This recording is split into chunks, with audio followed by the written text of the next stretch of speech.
I was born and raised in Knoxville, Tennessee. I went to Halls High School before starting UT as a Haslam Scholar. I mean, across the country, we have pretty poor sex education, but especially in states like Tennessee, we have very strict abstinence only policies or very poor comprehensive sex ed in our public school system. And we didn't learn anything about condoms or birth control or consent or any of those important issues. And so UT is a public university in the state of Tennessee, so most of the students enrolling are also from high schools, public high schools in Tennessee with similar background. So when you show up as a freshman at UT having like no background education in sex ed, it's kind of a disaster because these freshmen are new on campus, new freedom, combine that with alcohol, and it just kind of creates a really unhealthy environment. I felt like a lot of my friends who were smart people didn't understand like where to get birth control. Also, when I was walking in front of Andy Holt, like where a lot of sophomores lived, a dorm, there were 3 young men who were talking about roofies for the upcoming weekend, and I just thought that was absurd. So I thought, well, something needs to be done. So through Issues Committee, I proposed a speaker named Megan Andiu, who's a well-known sexologist, and she did campus speaking tours. Anyway, I proposed her. So she did end up attending and speaking at the university my sophomore year. The event went very, very well. It was really silent in the auditorium, like you could have heard a pin drop because all the students were like on the edge of their seats listening. So since it was so successful, I thought, oh, well, we could expand this. And then just a couple weeks after that event, the New York Times wrote an article about Harvard Sex Week. And so that jumped out to me. And so I did a lot of research into Harvard's event. I decided to approach Jacob about founding a whole organization about it.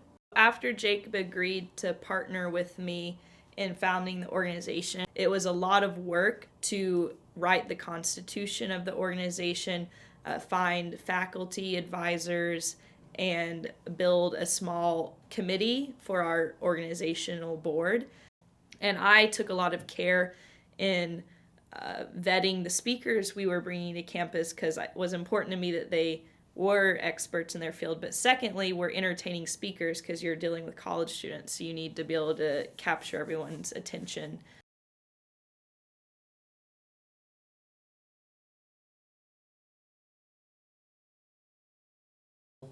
I definitely knew that it would get a lot of attention. I never anticipated it would become as controversial as it did.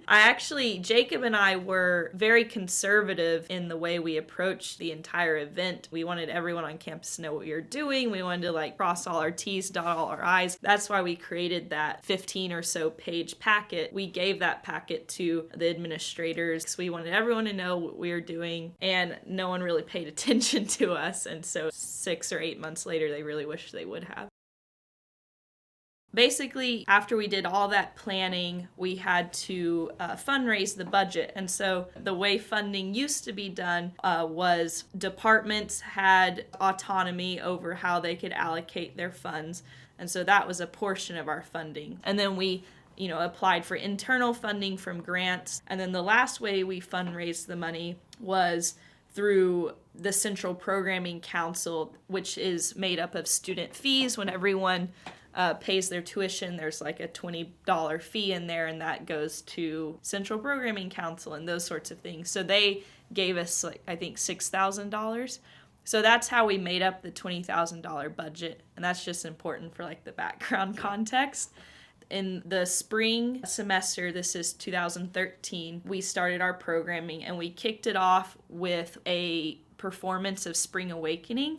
We always thought it was important to educate people through several different mediums, whether it be art or formal lectures, and that's how we did Spring Awakening. We also thought it would be a good marketing strategy to kick off earlier in the semester and say, oh, well, in a couple months we're doing a bigger event.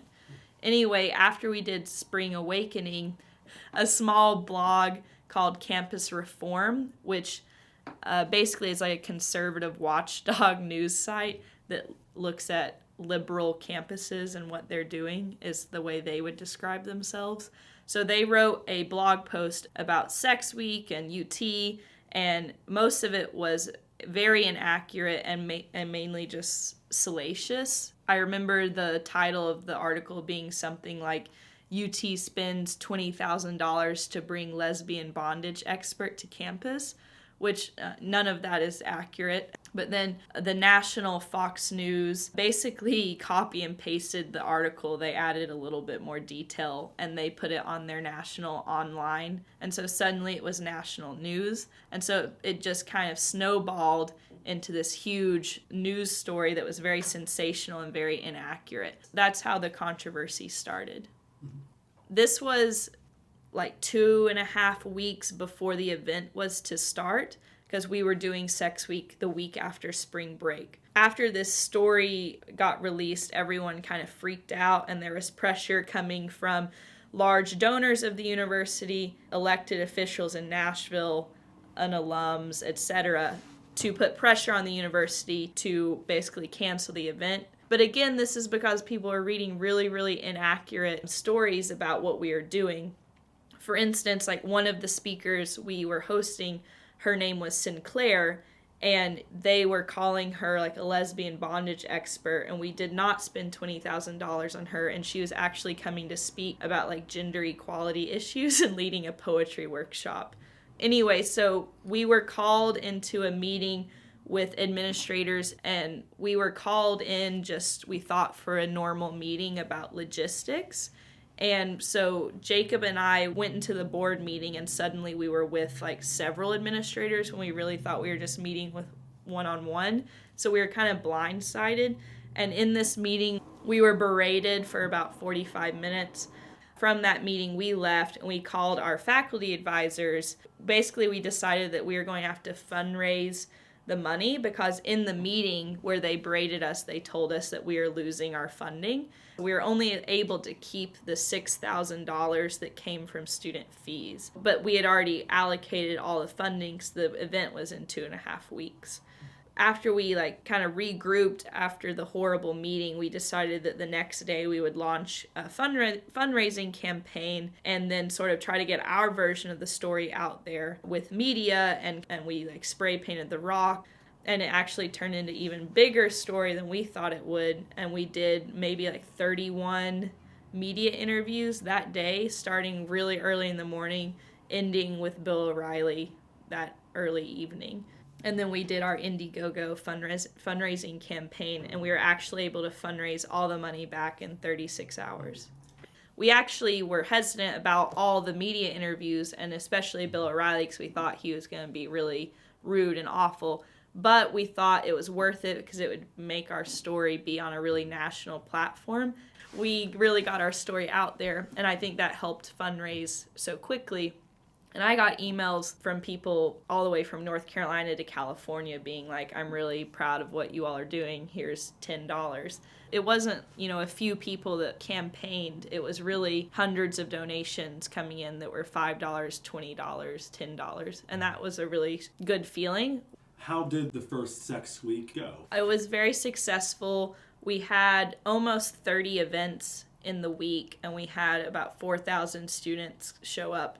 We had events that completely filled the auditorium. All of the negative publicity and complaints mostly came from people outside the university. Internally, the professors were very supportive, and the majority of the students were very supportive. Even students that felt uncomfortable with the topic, at least most of them understood that it was important to exist and that it was something that people shouldn't say that it can't exist. I would say among the student body, there were a few different groups. There were the people that were super passionate about the event and were excited to attend and obviously really thought it should existed. And then there were some very conservative students that reflected the same opinions of maybe the state legislators. But I would say they were in the minority. And then there was a third group of students that thought, this might not be my thing, or I like some of the events in the week, but not other events in the week. For instance, we had events about abstinence, we had events about virginity, we had events about religion and sexuality, and we partnered, especially the religion and sexuality panel, we partnered with some more conservative religious groups on campus, ranging from Christian to Jewish to Islam. And so a lot of students thought, well, I really like the virginity event and I like the religion panel, but I don't want to go to the blowjob event, which is fine. Like, that's the reason that we had such a broad range of programming, because we wanted to have things that appealed to all students that fit their lifestyles. And so I think the third group of students thought, well, I like that event, but I don't like this event. So it should definitely exist, even if I don't relate to all of the events and all the programming. And so I think they thought it was like a live, let live sort of thing. Mm-hmm. And some people have opined that if you actually would just change the name of the week to Sexual Health Awareness Week, why did you feel it was important to stick with Sex Week? I'm very much a marketing person, and I am like an event runner, and so it's important to me that if we're spending $20,000 on an event, that people actually show up to the event. For one of the events, it was about how oral sex is actually one of the highest ways that STDs are transmitted, because people don't really think about safety when it comes to oral sex. And so we called that event, How Many Licks Does It Take? And we filled the auditorium. But if we had called it Oral Sex STD Safety, I don't really think that people would have come. And so I think people underestimate the importance of branding and marketing when it comes to public health. I have my master's in public health, and I took an entire course actually on how social marketing is important in public health campaigns. But secondly, it was important to us to be part of kind of the national movement in this event that was happening on several campuses. Stacy Campfield he's no longer an elected official for Knox County, but at the time he was, and he was one of the people that really caused a lot more controversy than needed to happen about the event, and he started this campaign about the student fees. So remember earlier I said that we were allowed to keep $6,000 in our budget, and that's because that came from student fees, nothing to do with state funds. Now, these student fees go to everything from football games to Sex Week to hosting like a firefighter from 9/11 to come speak about the importance of 9/11. And there's maybe 5 cents of everyone's fee went to Sex Week. But they were upset that people weren't saying that their funds could or could not go to Sex Week. So there became an actual law that said that students had to opt in to pay their student fees, that it could go to events like Sex Week. And basically that meant that when you paid your tuition, there was just like a new box online and you had to click opt in. And that was upsetting because, of course, you're never going to capture 100% of people when there's an action that has to be taken. So, of course, the Student Activities Office lost some funding through that, which was disappointing for all students and all student programming. So that was one of the things that happened the second year we were doing Sex Week. So we had to get heavily involved with student government and educate our students to be sure that they went online and opted in.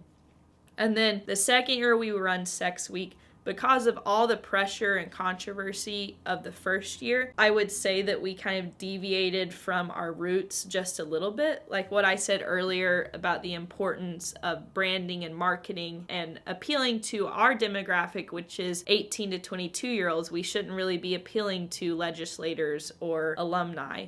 But we did tone it down a little bit our second year. Instead of calling an event, How Many Licks Does It Take? We kind of called it something like a little bit less sexy. And I wish we hadn't done that, but I think it was because of like all the extreme pressure we were under. And the university was begging us to change the name of the event and all sorts of things anyway. And we held our ground on that. Leading up to the second year, the state got upset all over again, even though we weren't permitted to use the funds that they took away the first year. So that kind of proved to us that they weren't actually upset about the financing of the event. They were upset about the event just taking place, period. So they responded by legally condemning us and the organization through a joint resolution through the House and Senate. I didn't understand what the implications of that were, and it was kind of scary because I didn't want them to censor the event or tell us that it couldn't take place on campus, et cetera, et cetera. And so that's what happened the second year. For whatever reason, the folks in Nashville, I think, are using Sex Week as a political tool. It's almost like they're pumping up Sex Week to be the monster and the legislators are the superheroes, and that's how they're spinning it to their constituents. They're making like Knoxville the big city where like this campus it's like immoral, and they need to take down the immoral sex week monster. It's the oldest trope in American history. Right. And so that's kind of how they've spun it, and they're wasting so much time on it. You know, they should be paying attention to issues like healthcare and education, but they have the time to write a resolution condemning students at UT for doing a sex education program. They can't let it go. And so I think now it's turning into more of an issue of, well, maybe it should be held in a private space and not be held on campus because it's a public university, et cetera, et cetera. I think Sex Week will hold its ground, and it will always exist because we have some really great students behind it and really great faculty advisors behind it.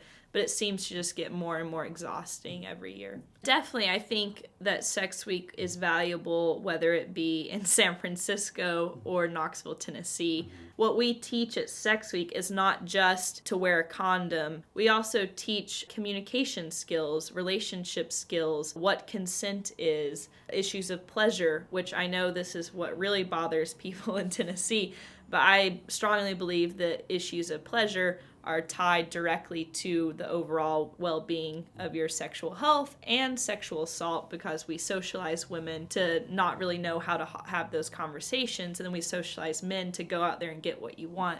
And if people were so much more comfortable with the issues of pleasure and being able to negotiate that, we wouldn't have as large issues with sexual assault.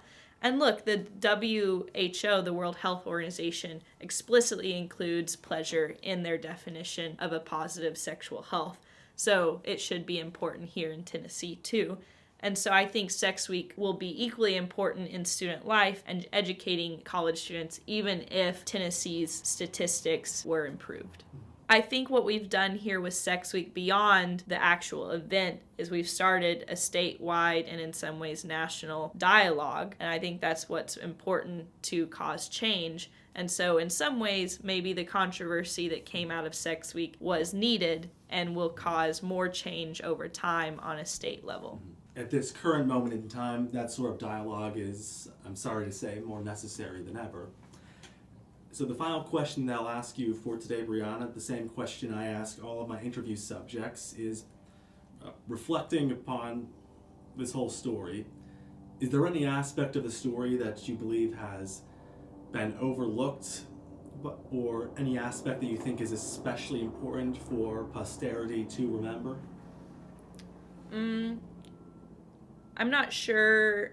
Maybe I think I'm actually very proud of the way that the university has changed their views on the event in recent past year or two, because I think now the Student Activities Office is very behind us, and now the higher up administration, like the Chancellor's Cabinet, is behind us too.